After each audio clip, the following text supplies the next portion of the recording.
ଏତେ ଦିନ ପରେ ଆଜି ବ୍ରେକଫାଷ୍ଟ କରିବାର ଡ୍ୟୁଟି ମୋତେ ପଡ଼ିଛି, କାରଣ ବାବୁ ସବୁବେଳେ ଅଫିସ୍ ଓଟ୍ସ ଖାଇ ଯାଆନ୍ତି। ଆମ ଘରେ କେବେ ବ୍ରେକଫାଷ୍ଟ ବନା ହୁଏ ନାହିଁ।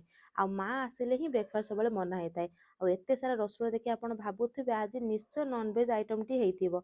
ସକାଳୁ ସକାଳୁ ମା ନ ଡାକିକି ଯାଇକି ମାର୍କେଟରୁ ଚିକେନ୍ ନେଇ ପଳେଇ ଆସିଛନ୍ତି। ସେଇ ଭିତରେ ନମନକୁ ଗୋଟେ ଚକୋଲେଟ୍ ଦେଇଥିବାରୁ ମାଙ୍କ ପାଖକୁ ଯାଇ ଚକୋଲେଟ୍ ଛଡ଼େଇ ବସି ବାବୁ ଆମର ଖାଉଛନ୍ତି।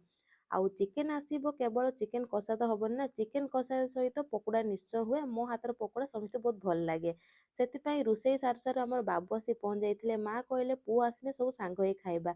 ଆଉ ସତ କଥା ସାଙ୍ଗମାନେ, ଯେତେବେଳେ ନନଭେଜ୍ ଆଇଟମ୍ କିଛି ହେଇଥିବ ନା, ସମସ୍ତେ ମିଶିକି ଖାଇବାର ମଜା କିଛି ଅଲଗା ଥାଏ। ସେଥିପାଇଁ ମା ପୁଅଙ୍କୁ ଅପେକ୍ଷା କରିକି ସେ ମୋବାଇଲ ଦେଖି ସାରିଲା ପରେ ତ ଖାଇବା ମୋର ପୁରା ବଢ଼ାବଢ଼ି ଚାଲିଲା। ଆଉ ସବୁବେଳେ ଆମେ ସାଙ୍ଗ ହୋଇ ନନଭେଜ୍ ଆଇଟମ୍ ଖାଉଥାଉ। ଆଉ ମୋର ପ୍ରିୟ ଜିନିଷ ହେଉଛି ପିଆଜ ସହିତ ଟିକେ ଲେମ୍ବୁ ଚିପୁଡ଼ି ଖାଇବାର ମଜା କିଛି ଅଲଗା ଥାଏ। ଆପଣମାନେ ନିଶ୍ଚୟ ଏମିତି କରି ଖାଉଥିବେ। ତ ଫାଇନାଲି ଆମର ସବୁ ଖାଇବା ତ ରେଡ଼ି ହେଇଗଲା। ନନଭେଜ୍ ଖାଇବାର ତ ଏତେ ଆମକୁ ଇଚ୍ଛା ହଉନି, ହେଲେ ମା ଆସିଲେ ଆମର ଟିକେ ନନଭେଜ୍ ହୁଏ, ନହେଲେ ସବୁବେଳେ ଆମେ ଭେଜ୍ ଦି ଜଣ ଖାଉଥାଉ।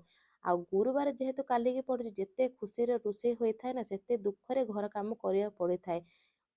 ଆଉ ଘର ପୁରା ପୋଛୁ ପୋଛୁ ହାଲତ ପୁରା ଖରାପ ହେଇଥାଏ। ତାପରେ ଲାଗି ପଡ଼ିଲି ପୁରା ଝୁଟି ପକେଇବା ପାଇଁ, କାରଣ ଝୁଟି ପକେଇକି ଶୁଖିଲେ ଟିକେ ଟାଇମ୍ ଲାଗିବ। ବାବୁ ଅଫିସ୍ ଆସିବା ପୂର୍ବରୁ ଏ କାମ ସବୁ ସାରତେ ପଡ଼ିବ। ତାପରେ ତାଙ୍କ ପଛରେ ଅଧେ ଘଣ୍ଟେ ମୋତେ ଧ୍ୟାନ ଦେବା ପାଇଁ ପଡ଼ିବ, କାରଣ ବାବୁ ଆସିଲା ପରେ ଟିକେ ଜିମ୍ ଯିବେ। ସେଥିପାଇଁ ତାଙ୍କୁ ସେଉ ଟିକେ କାଟି ଗରମ ପାଣି କଲା ପରେ ବାବୁ ଆମର ଟିକେ କଫି ପିଇକି ଜିମ୍ ଯିବେ। ସିଏ 2-3 ଘଣ୍ଟା ଜିମ୍ ଆସି ସାରିଲା ଭିତରେ ମୋର ଟୋଟାଲି ଘର ଖାଇବା ରୋଷେଇ ହେଇଥିବ। ଯେହେତୁ ଚିକେନ୍ଟା ଯୋଉ ଓଦାଳ ଆସିଥିଲା, ସେ ତ ସାଙ୍ଗେ ସାଙ୍ଗେ ସରିଯିବନି ନା, ସେଥିପାଇଁ ପୁରା ଫାଇନାଲ୍ ହେଲା ଆଜି ଚିକେନ୍ ସହିତ ଚକୁଳି ଟିକେ ହବ ବୋଲି।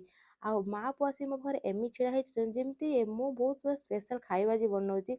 ତ ସାଙ୍ଗମାନେ, କେମିତି ଲାଗିଲା ଭିଡ଼ିଓଟି କମେଣ୍ଟ କରି ନିଶ୍ଚୟ ଜଣେଇବେ। ରହିଲି, ଜୟ ଜଗନ୍ନାଥ। ଲାଇକ୍, ସେୟାର, ସବସ୍କ୍ରାଇବ୍ କରିବାକୁ ଜମା ବି ଭୁଲିବେନି।